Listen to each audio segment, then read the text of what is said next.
നിങ്ങളുടെ ഇഷ്ട പരമ്പരകൾ എക്സ്ക്ലൂസീവായി സൺ നെക്സ്റ്റ് ആപ്പിലൂടെ തികച്ചും ഫ്രീ ആയി ഇപ്പോഴേ ആപ്പ് ഡൗൺലോഡ് ചെയ്യൂ. ഇനിയിപ്പോ എന്താ ചെയ്യേണ്ടെന്നൊരു പിടിയും കിട്ടുന്നില്ല. മാനസ നമ്മളോടൊപ്പം ഉള്ളത് ചെയ്തോട്ടാ ഇപ്പൊ നമ്മുടെ രക്ഷ. ഇല്ലെങ്കിൽ ഉറപ്പായിട്ടും നമ്മൾ പെട്ടുപോയേനെ. മോളെ വെല്ലിച്ചന, മാനസ നാളെ വാക്ക് മാറിക്കൂടുന്നില്ലല്ലോ. എത്രയായാലും അവള് സ്വന്തം മോളല്ലേ. വെലിച്ച, ഇതിപ്പോ മാനസ അവളുടെ സ്വന്തം താല്പര്യപ്രകാരം ചെയ്തൊരു കാര്യം. അതുകൊണ്ടാ നമ്മളെ വിട്ട് പോയില്ല എന്നവള് പറഞ്ഞത്. നമുക്കൊരാളെ വിശ്വസിക്കാനല്ലേ പറ്റൂ വെല്ലിച്ച. മാനസയെ വിശ്വസിക്കേണ്ടെന്നല്ല ഞാൻ പറഞ്ഞത്. നാളെ അവള് വാക്ക് മാറ്റി പറഞ്ഞാ പിന്നെ നമുക്കൊന്നും ചെയ്യാൻ പറ്റില്ല. അവൾ അങ്ങനെ ചതിക്കൊന്നുമില്ല വെല്ലിച്ച. പിന്നെ അവളുടെ ഭാവിയെക്കുറിച്ചുള്ളൊരു വിഷമം മാത്രമേ ഇപ്പൊ ഞങ്ങൾക്കുള്ളൂ. മോളെ എന്തായാലും നിർബന്ധിച്ചിട്ടല്ലോ അവളത് ചെയ്തത്. അതൊക്കെ ശരി തന്നെ ചെയ്തോട്ടാ. എന്നാലും നമുക്കത് കണ്ടില്ലെന്ന് വെക്കാൻ പറ്റില്ലല്ലോ. ഇനിയിപ്പോ അജയൻ എന്തൊക്കെയാ കാട്ടിക്കൂട്ടാൻ പോകുന്നതെന്ന് ആർക്കറിയാം. എന്തു വന്നാലും നേരിട്ടല്ലേ പറ്റുള്ളൂ വെല്ലിച്ച. ഇവിടെ എല്ലാവരും ആകെ ടെൻഷനില്ല. ആന്റി മാനസയും കൂടി കാണിച്ച മണ്ടത്തരത്തിന് ഇപ്പൊ സമാധാനം പറയേണ്ടത് ഞങ്ങളാ. ആ അമ്പാലിക അജയനും അല്ല ഇപ്പൊ ഒരുമിച്ചാണെന്നാ വെളിച്ചം പറഞ്ഞത്. അനിരുദ്ധന്റെ കാറിൽ അജയൻ പോകുന്നത് വെളിച്ചം കണ്ടു. എനിക്കും ചെറുതായിട്ട് അങ്ങനെ ഒരു സംശയം തോന്നിയിരുന്നു ഏട്ടാ. ആരുടെയെങ്കിലും പിൻബലമില്ലാതെ അവര് വീണ്ടും ഈ വീട്ടിലേക്ക് വരില്ല. നീ ഒരു വാക്ക് പറഞ്ഞാൽ മതി, അമ്പാലിയോട് ഞാൻ പോയി ചോദിക്കാം. അതൊന്നും വേണ്ട ഏട്ടാ. ഇപ്പോ തെറ്റ് നമ്മുടെ ഭാഗത്തുണ്ട്. നിയമപ്രകാരം നോക്കിക്കഴിഞ്ഞാ മാനസയെ കൊണ്ട് ഇങ്ങനൊരു വേഷം കെട്ടിച്ചതിന് ആന്റിയും സൂര്യയും സമാധാനം പറയേണ്ടി വരും.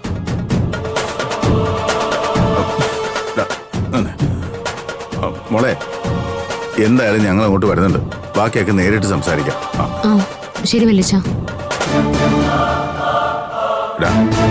ഭാവനയുടെ സംസാരത്തിൽ അവൾക്ക് നല്ല വിഷമമുണ്ട്. അത് പിന്നെ കാണാതിരിക്കില്ലല്ലോ വെല്ലിച്ച. അങ്ങനെ ഒരു കുരുക്കല്ലേ പോയി പെട്ടിരിക്കുന്നത്. എന്തായാലും നിന്റെ വല്യമ്മയും കൂട്ടി നമുക്കൊന്ന് അതുവരെ പോയിട്ട് വരാം. ഇത്രയും വലിയൊരു കാര്യം പറഞ്ഞിട്ട് പോകാതിരിക്കുന്നത് മോശം.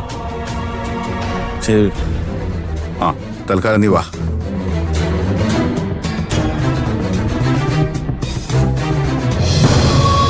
ഞാനിത് പ്രതീക്ഷിച്ചതാ ഭാവന.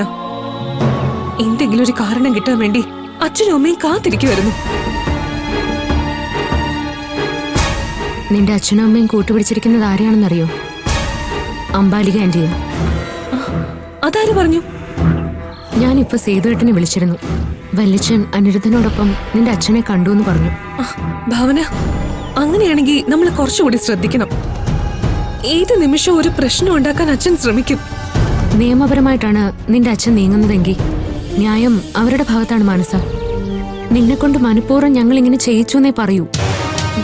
ആരെന്ത് പറഞ്ഞാലും ഞാൻ പറയുന്നതേ ഏത് കോടതിയും വിശ്വസിക്കൂ. ഭാവന, ഒരുപക്ഷെ നിനക്ക് പോലും സംശയം ഉണ്ടായിരിക്കും, നാളെ എന്റെ വയറ്റിൽ വളരുന്ന കുഞ്ഞിന്റെ പേരിൽ ഞാൻ അധികാരം സ്ഥാപിച്ചാലോന്ന്. എന്താ, ഞാൻ പറഞ്ഞതിൽ എന്തെങ്കിലും തെറ്റുണ്ടോ? ഇല്ല മാനസ, അങ്ങനെ ഒരവസ്ഥ ഉണ്ടായാ ഞാൻ തന്നെ സ്വയം ഒഴിഞ്ഞു മാറാൻ തയ്യാറാണ്. കാരണം എന്നെക്കാളും ഈ വീടിന് പ്രാധാന്യം നിന്നിലൂടെ ജന്മം കൊള്ളുന്ന ഞങ്ങളുടെ കുഞ്ഞിനെയാ. ഈ കുടുംബത്തിന്റെ നിലനിൽപ്പാണ് ഞങ്ങളുടെ കുഞ്ഞ്. അതുകൊണ്ട് തന്നെ എന്തൊക്കെ പ്രതിസന്ധികൾ വന്നാലും ആന്റിയും സൂര്യയും അതൊക്കെ തരണം ചെയ്യാനേ നോക്കൂ. പിന്നെ നിന്റെ ഭാവിയിൽ നിന്റെ മാതാപിതാക്കൾക്കുള്ള ആശങ്കയെ നമുക്ക് നിസ്സാരമായിട്ട് കാണാൻ കഴിയില്ല. അവിടെ മറ്റാർക്കും ഒന്നും ചെയ്യാനും പറ്റില്ല. എനിക്ക് ശരിയെന്ന് തോന്നിയതേ ഞാൻ ചെയ്തുള്ളൂ. പക്ഷെ അത് ഇത്രത്തോളം കോംപ്ലിക്കേറ്റഡ് ആവുമെന്ന് ഞാൻ കരുതിയില്ല. ഞാൻ ഒരുപാട് വട്ടം ആലോചിച്ചിട്ടാ ഇങ്ങനൊരു തീരുമാനം എടുത്തത്. എന്റെ അച്ഛൻ ചെയ്ത ചതിയിലൂടെ ഈ കുടുംബം അന്യം നിന്ന് പോകരുതെന്ന് മാത്രമേ ഞാൻ ആഗ്രഹിച്ചിട്ടുള്ളൂ. അത് തന്നെയായിരുന്നു എന്റെ ലക്ഷ്യവും. സത്യം പറഞ്ഞ എനിക്കിപ്പോ എന്റെ അമ്മ കഴിഞ്ഞ ഏറ്റവും കൂടുതൽ കടപ്പാടുള്ളത് നിന്നോടാ മാനസ. കാരണം എന്റെയും സൂര്യയുടെയും കുഞ്ഞിനെയാ നീ ജന്മം കൊടുക്കാൻ പോകുന്നത്.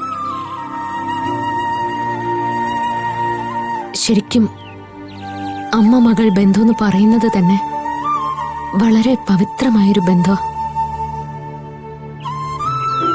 സ്വന്തം കുഞ്ഞിനെ മറ്റൊരമ്മ 10 മാസം വയറ്റിക്കൊണ്ട് നടന്നിട്ട് പ്രസവിക്കുന്നത് കണ്ടു നിൽക്കേണ്ടി വരുന്ന ഒരമ്മയുടെ മാനസികാവസ്ഥ എത്രത്തോളം വലുതാണെന്ന് നീ ഒന്ന് ചിന്തിച്ചു നോക്കിയേ. മറ്റു പലരും ഇതുപോലുള്ള അവസ്ഥയിലൂടെ കടന്നു പോയിട്ടുള്ളത് പലരിൽ നിന്നും നമ്മൾ അറിഞ്ഞിട്ടുണ്ട്. ആ അച്ഛനമ്മമാരുടെ മാനസികാവസ്ഥ എങ്ങനെയായിരിക്കുമെന്ന് ഞാനിപ്പോ മനസ്സിലാക്കുന്നുണ്ട്. ഭാവന, ഞാൻ ഒരു കാര്യത്തെ നിങ്ങൾക്ക് ഉറപ്പു തരാം. നിങ്ങളുടെ കുഞ്ഞിനെ സുരക്ഷിതമായിട്ട് തന്നെ ഞാൻ നിങ്ങളുടെ കയ്യിൽ ഏൽപ്പിക്കും. അതുവരെയെങ്കിലും ദൈവം എനിക്ക് ആയുസ്സും ആരോഗ്യം തന്നാ മതി. എന്താ മനസ്സാ നീ ഇങ്ങനെയൊക്കെ സംസാരിക്കുന്നത്? എന്റെ അച്ഛനമ്മമാരെ തന്നെയാ ഉള്ള സമാധാനം കൂടി നഷ്ടപ്പെടുത്താൻ നോക്കുന്നത്. സ്വയം തോൽക്കാൻ പോകുന്ന കളിക്കാ എന്റെ അച്ഛനും അമ്മയും ഇപ്പൊ ഇറങ്ങിയിരിക്കുന്നേ. ഭാവന നോക്കിക്കോ, അവര് ഭാവനയോട് ചെയ്തതിനുള്ള ശിക്ഷയാ ഇനി അനുഭവിക്കാൻ പോകുന്നത്. മറ്റൊരു പെൺകുട്ടിയുടെ മാതൃത്വത്തെയാ വളരെ മൃഗീയമായിട്ട് അവര് നശിപ്പിച്ചത്. അതുകൊണ്ടാ ദൈവം സ്വന്തം മകളിലൂടെ തന്നെ അതിനുള്ള പരിഹാരം ഉണ്ടാക്കാൻ തീരുമാനിച്ചത്.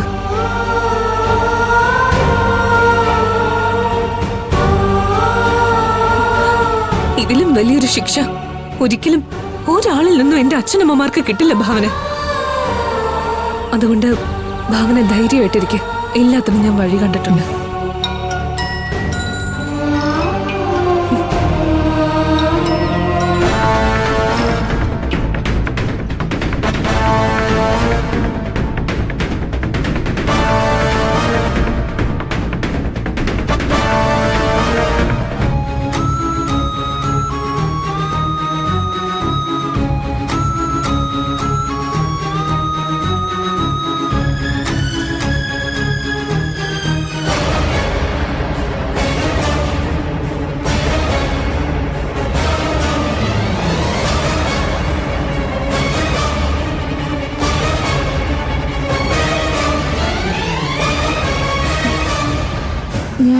ഞാനും അതുവഴി എങ്ങാനും വരണോ?